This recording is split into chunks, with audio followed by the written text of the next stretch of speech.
மற்றது என்னென்றால் இது ஆரம்பத்திலேயே இந்த போட் போட்டுக்கிறாங்க. அதை தாண்டி அங்கே போத்தான் அந்த கிரிக்கெட் கிரவுண்ட் அதில் போட் போட்டிருந்தது. என்னென்றால் இந்த ஏரியாவில் ஃபுல்லாகவே இங்கே பாருங்க ஜஃப்னா ஸ்போர்ட்ஸ் சிட்டி என்று போட்டுக்கிறாங்க.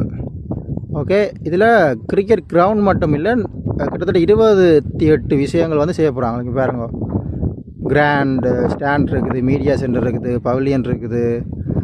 பவிலியன் மட்டும் 3 பவிலியன்ஸ் வச்சுருக்குறாங்க.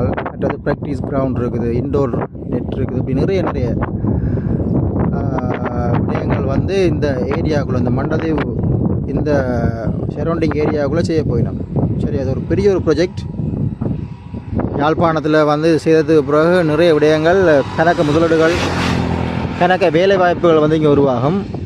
சர்வதேசமே வந்து திரும்பி பார்க்கக்கூடிய ஒரு இடமாக வந்து யாழ்ப்பாணம் மொழியில் இருக்குது. காத்திருங்கள். பாருங்க, எல்லா விடயங்களும் வந்து இதுக்குள்ளே உள்ளடக்கித்தான் இந்த ப்ரொஜெக்டை செய்திருக்கிறாங்க. ஜஃப்னா ஸ்போர்ட்ஸ் சிட்டி ப்ரொஜெக்ட் இதுக்கு பேர். ஓகே, காத்திருப்போம், என்ன நடக்குதுன்னு பார்ப்போம்.